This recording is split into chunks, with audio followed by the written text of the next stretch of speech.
Hola, queridos estudiantes. Hoy vamos a revisar el material didáctico instrumental. Estos son conocimientos preliminares, es decir, yo tengo que ver los conocimientos previos de ustedes con relación a la asignatura que nos convoca. Entonces, este material siempre lo tienen que traer.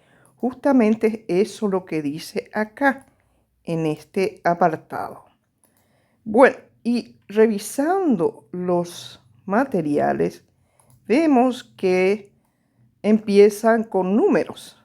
Primero es fines de la educación paraguaya, objetivos generales, etcétera. Número 3 y así sucesivamente va. Bueno, nosotros veremos que los fines de la educación paraguaya, el número 1 es el objetivo más grande que tenemos en el Paraguay para la educación.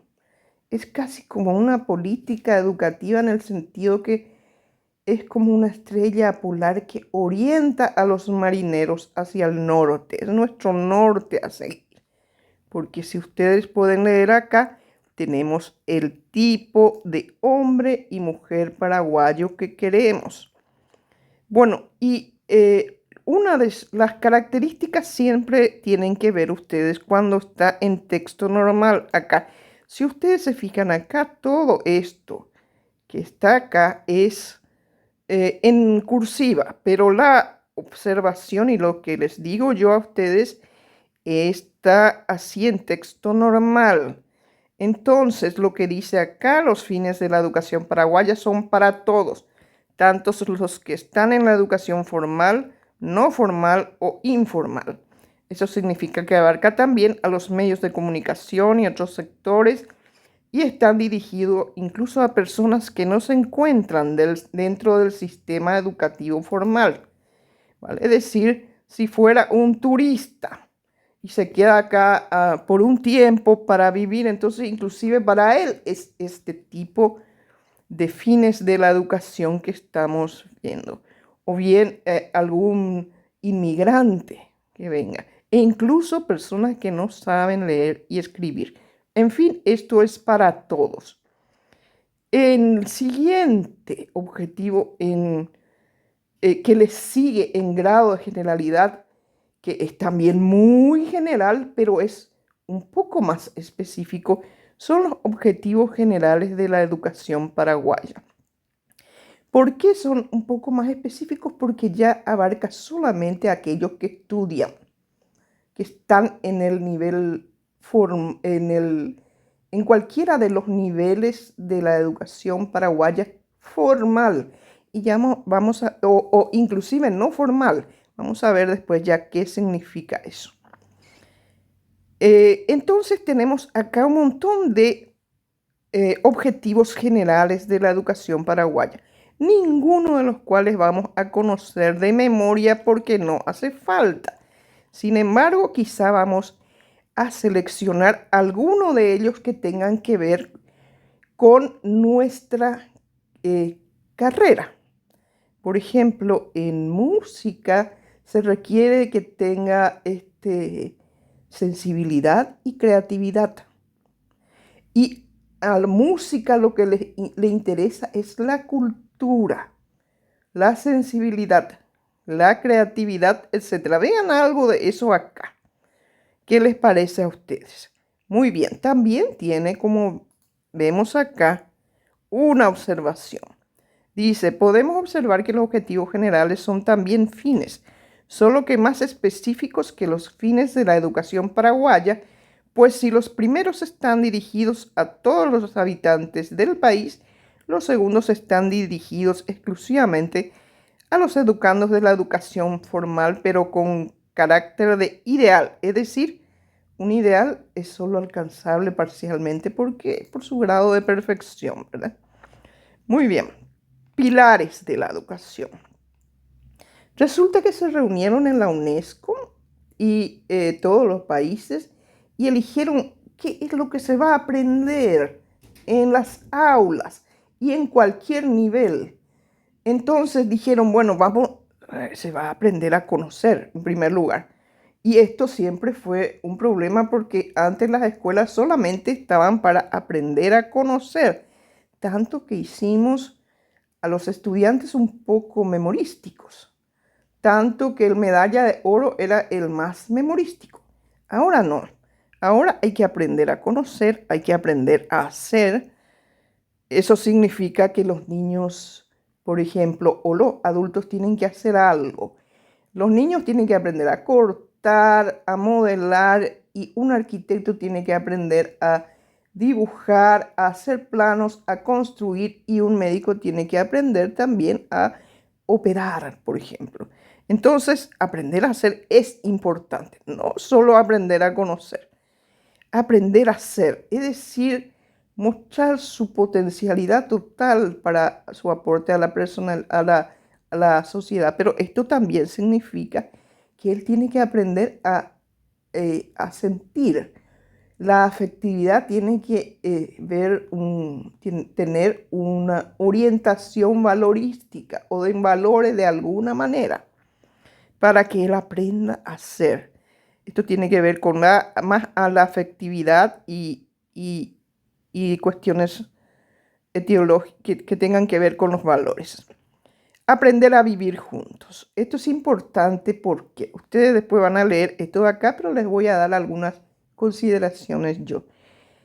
¿Por qué es importante aprender a vivir juntos, por ejemplo, para los niños y para los adultos? Para los niños, bueno, muchos son, el bullying ahora está muy famoso. Hay algo que está fallando ahí en nuestra educación si hay mucho bullying.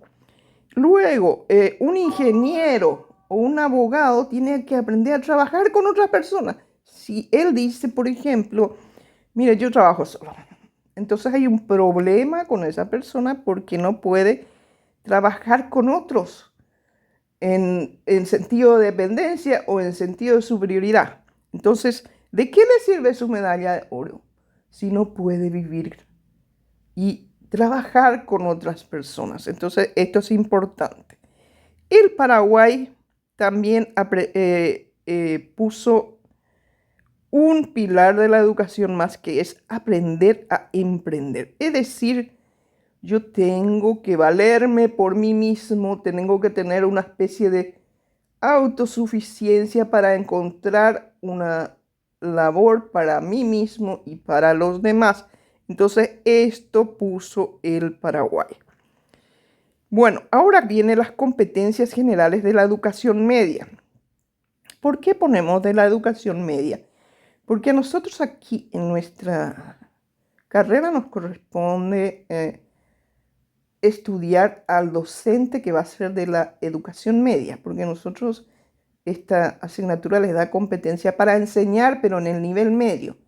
Si es en el nivel de la primaria o educación escolar básica, tienen que irse al ICE o a cualquier otra institución y tienen que estudiar 2 años para ser profesores de primaria. Pero acá no, acá se le da competencia para enseñar en la educación media, por eso lo ponemos acá, competencias generales de la educación media.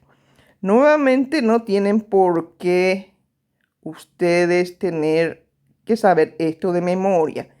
Hay algunos, acá yo les puse abajo pie de página donde les pongo, por ejemplo, el significado de alguna palabra que no se comprende. Por ejemplo, proficiencia, dice acá. Entonces pueden ver allí y el resto pueden buscarlos ustedes. También se les va a pedir que escojan acá algo que tenga que ver con nuestra carrera. Muy bien, luego tenemos acá, es un cuerpo de objetivos de la educación paraguaya que va desde los fines de la educación que hizo a través de los pilares de la educación, de la Constitución Nacional, de la filosofía y de las políticas educativas, luego a los objetivos generales, etcétera, hasta llegar a los indicadores. Se mete en el aula eso. Y su nivel de generalidad es de lo más amplio, como los fines de la educación, a lo más específico, como los indicadores que tienen solo un día para cumplirse. El docente tiene que cumplirlo allí, en esa fecha. Porque hoy, por ejemplo, ustedes tienen que entender este cuerpo de objetivos de la educación paraguaya, ¿sí? Entonces, de cierto nivel, y ese tiene que cumplirse hoy.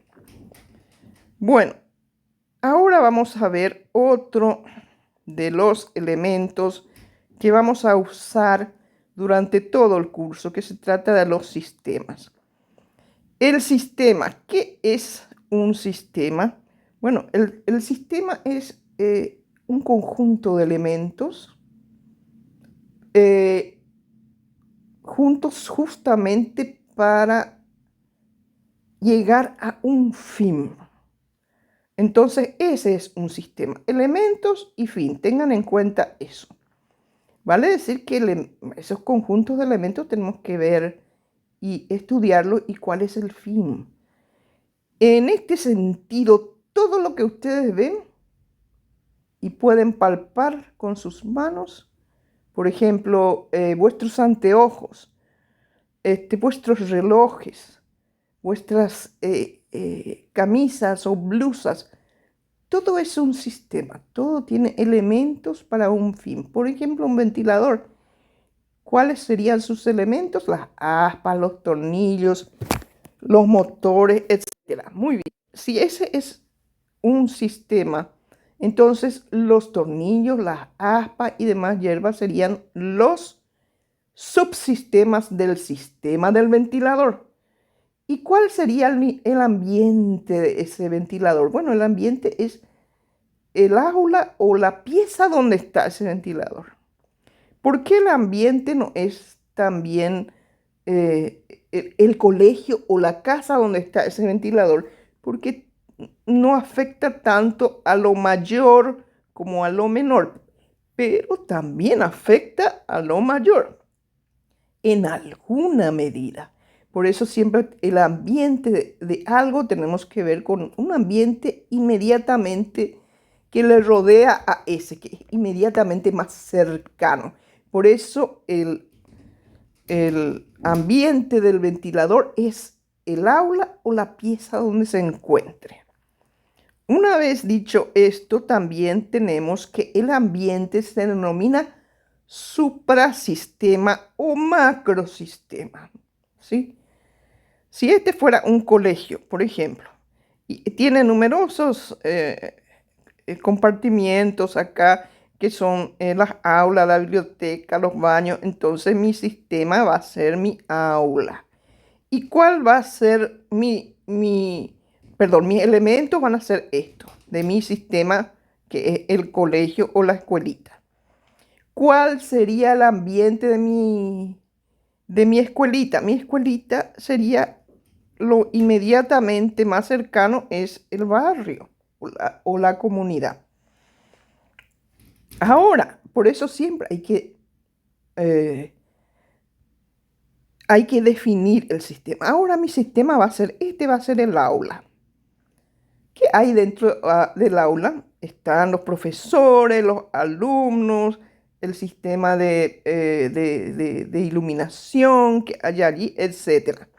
¿Y cuál es el ambiente o el macrosistema o suprasistema inmediatamente después de esta aula?